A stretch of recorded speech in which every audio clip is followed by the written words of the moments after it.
వారం 10 రోజులుగా జరుగుతున్నటువంటి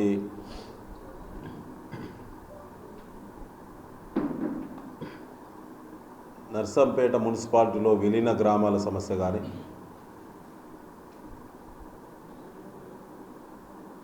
మున్సిపాలిటీ పరిధి విస్తరణ సమస్య కానీ,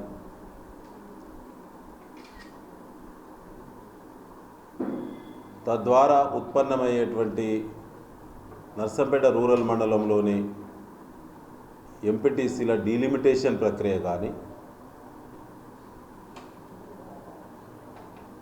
పూర్తిగా లోపభూయిష్టంగా ఉన్నది.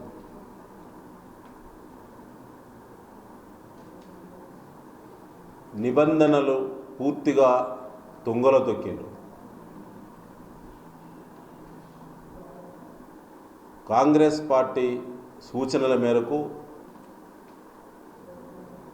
ఎమ్మెల్యే నిర్ణయం మేరకే అధికారులు ప్రవర్తిస్తున్నారు తప్ప, నిర్ణయాలు చేస్తున్నారు తప్ప, ప్రజల భాగస్వామ్యం కానీ ప్రతిపక్ష పార్టీలతో నిర్వహించిన సమావేశంలో తీసుకున్న నిర్ణయాలు కానీ బుట్టదాఖలు చేశారు.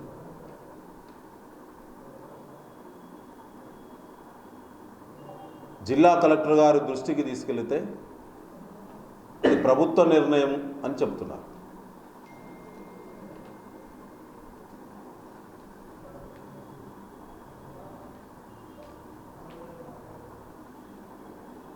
ముఖ్యంగా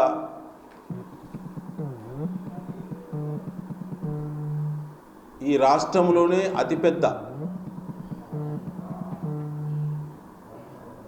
ఎంపీటీసీ పరిధిని నిర్ణయించిండ్రు ప్రజాపాలన అని చెప్పుకునే కాంగ్రెస్ పార్టీ ప్రభుత్వం మన నర్సంపేటలో. రాష్ట్రంలోనే హైయెస్ట్ ఓటింగ్ తోటి 7,000 ఓటింగ్ తోటి గురిజాల ఎంపీటీసీ పరిధి. గురిజాల ఎంపీటీసీ పరిధి నిర్ణయించి నోటిఫికేషన్ నిన్న కలెక్టర్ గారి ఉత్తర్వులు విడుదల చేయడాన్ని తప్పుపడుతున్నాం.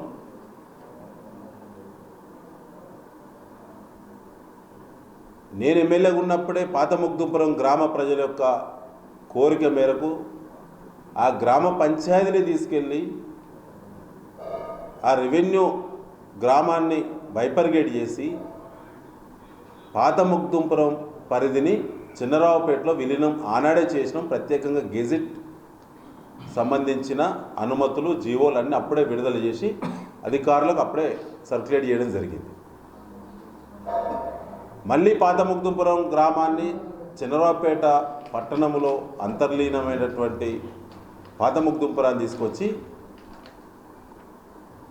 చిన్నరావుపేట మండల రూరల్ మండలానికి కలిపి గురిజాల ఎంపీటీసీ కిందికి తీసుకురావడం అనేది ఆ ప్రజలకు అన్యాయం చేయడమే కాంగ్రెస్ పార్టీ.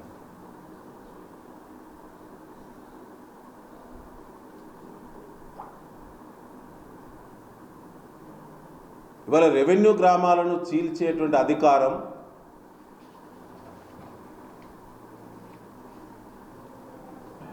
స్థానికంగా వీళ్ళకు ఉన్నది. అసలు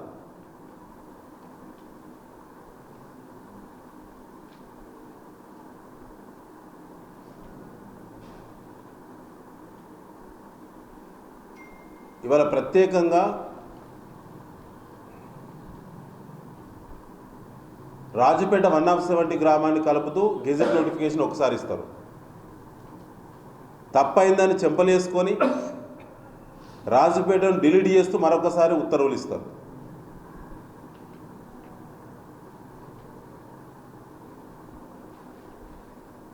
ఆ తర్వాత రాజుపేటను డిలీట్ చేసిన తర్వాత ముత్తోజుపేటను కలుపుతూ మ్యాపింగ్ చేస్తారు. నర్సంపేట నుంచి ముత్తోజుపేటకు రవాణా మార్గం ఎట్లున్నదో దొంతి మాధవరెడ్డి గారు ఎమ్మెల్యే గారు తెలియపరచాలి ప్రజలకు. రాజుపేట శివారు కిలోమీటర్ ఉంటుంది మధ్యలో, నర్సంపేట రెవెన్యూ మధ్యలో, ముత్తోజుపేట రెవెన్యూ మధ్యలో రాజుపేట రెవెన్యూ 1 కిలోమీటర్ ఉంటుంది. ఆ పరిధో 170 రూరల్ మండలానికి ఇచ్చిండు రాజుపేటను. ఆ పరిధిని దాటి దాన్ని ఎస్కేప్ చేస్తూ ముత్తోజిపేట గ్రామాన్ని, అది కూడా రెవెన్యూ గ్రామం మొత్తం కాదు, ముత్తోజిపేట గ్రామ పంచాయతీ వరకే మళ్ళీ మున్సిపాలిటీలో చేర్చింది. అది దుర్మార్గం. ముత్తోజిపేట రెవెన్యూ గ్రామం మొత్తంలో ముత్తోజిపేటతో పాటు ఇప్పల్తండ కూడా గ్రామ పంచాయతీ ఉంటుంది. కానీ ఇప్పల్తండ గ్రామాన్ని మాత్రం మళ్ళీ తీసుకుపోయి ఇటుకాలపల్లి ఎంపీటీస్ కింద రూరల్ మండలంలో పెట్టిండు. అది పిచ్చి పని.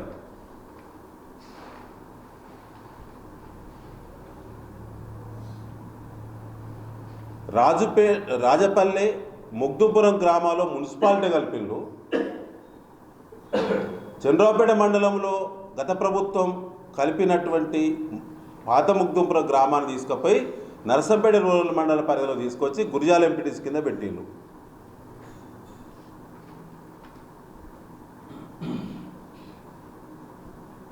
ఇవి ప్రజలను గందరగోళపరచుడు. ఇది ప్రజాపాలన కాదు, ఇది పిచ్చోళ్ళ పాలన లెక్క ఉంది. నరసంపేటలో ప్రజల అభిప్రాయాలు లేవు, గ్రామ సభల నిర్వహణ జరగలేదు. రేషన్ డీలర్ల దగ్గర రేషన్ కోసం పోయినటువంటి ప్రజల యొక్క సంతకాలు తంబు తీసుకొని గ్రామ సభలు జరిగినట్టు తప్పుడు రికార్డులు సృష్టించి ఈ పనికి పాల్పడ్డది ఈ కాంగ్రెస్ పార్టీ ప్రభుత్వం. నరసంపేట మున్సిపాలిటీ విస్తరించాలని మున్సిపాలిటీలో ప్రజలు ఎవరైనా అడిగినలా ఈ ప్రభుత్వాన్ని? ఇప్పుడు విలీనం చేయబడ్డటువంటి గ్రామాల ప్రజలు ఎవరైనా మేము నరసంపేట మున్సిపాలిటీలో కలుస్తామని చెప్పి ఎమ్మెల్యేను సంప్రదించిల్లా?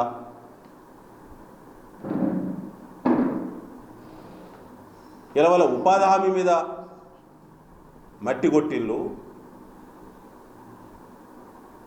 12,000 కూలీ పథకాన్ని ఎగ్గొట్టే కుట్ర చేసిళ్ళు.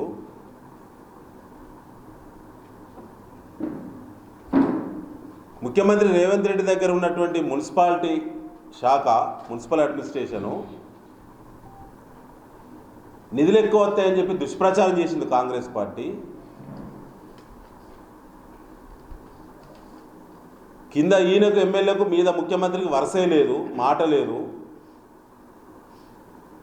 నరసంపేటకు నిధులు ఎట్లా తెస్తారో చెప్పలేదు.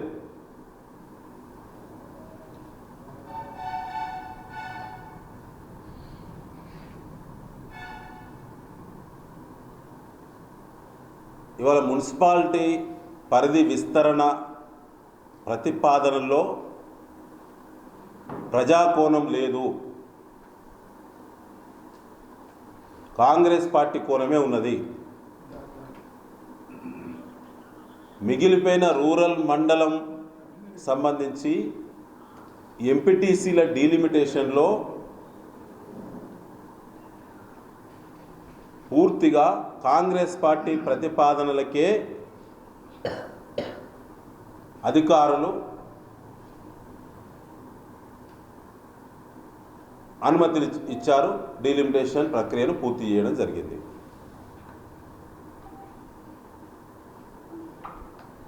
ఈ అన్యాయం పట్ల, ఈ అననుకూలత పట్ల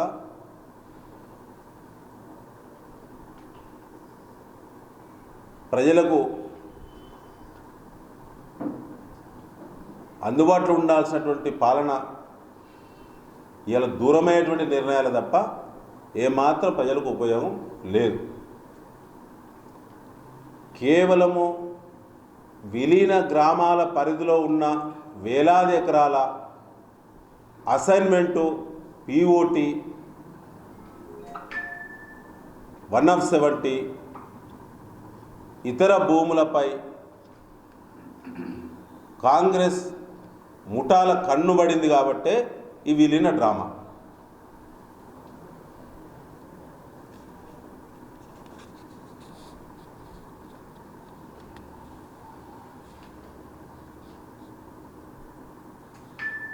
ఒక్కనాడైనా ఇంత పెద్ద ప్రక్రియ జరుగుతున్నప్పుడు ఒక్కనాడైనా స్థానిక ఎమ్మెల్యే లేదా కాంగ్రెస్ పార్టీ ప్రభుత్వం అటు పైన కానీ ఇక్కడ కింద కానీ మున్సిపల్ అడ్మినిస్ట్రేషన్ అధికారులు, రెవెన్యూ అధికారులు, పంచాయతీరాజ్ అధికారులు ముగ్గురు కలిసి సమీక్ష జరిపేలా ఎప్పుడైనా ఎమ్మెల్యే గారి ఆధ్వర్యంలో ఇక్కడ, లేదా ముఖ్యమంత్రి గారి ఆధ్వర్యంలో అక్కడ, లేదా పంచాయతీరాజ్ శాఖ మంత్రి సీతక్క గారి ఆధ్వర్యంలో హైదరాబాద్లో, రెవెన్యూ మంత్రి పొంగులేటి గారి ఆధ్వర్యంలో హైదరాబాద్లో.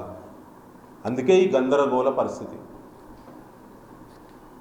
రెవెన్యూ వాళ్ళ గతంలో ఏం జీవోలు ఇచ్చిందో పంచాయతీరాజ్ వాళ్ళు తెలియదు, మున్సిపాలిటీ వాళ్ళు ఏం జీవోలు ఇచ్చిందో రెవెన్యూ వాళ్ళకు తెలియదు. కాబట్టి గందరగోళ పరిస్థితులకు కారణమైంది. కలెక్టరు గారు నర్సంపేట మున్సిపాలిటీ విలీన ప్రక్రియ పట్ల ఏ ఏ గ్రామాలను ఎందుకు కలిపారో, ఇవాళ అడిగిన ప్రశ్నలకు ఏం సమాధానం చెప్తారో, రూరల్ మండలంలో 7 ఎంపీటీసీలను ఏ ప్రాతిపదికన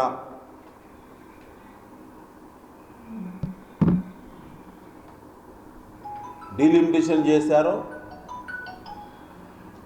జిల్లా కలెక్టర్ గారు, సంబంధిత అధికారులు బాధ్యత వహించాలి, సమాధానం చెప్పాలని చెప్పి బీఆర్ఎస్ పార్టీ డిమాండ్ చేస్తూ ఉన్నారు.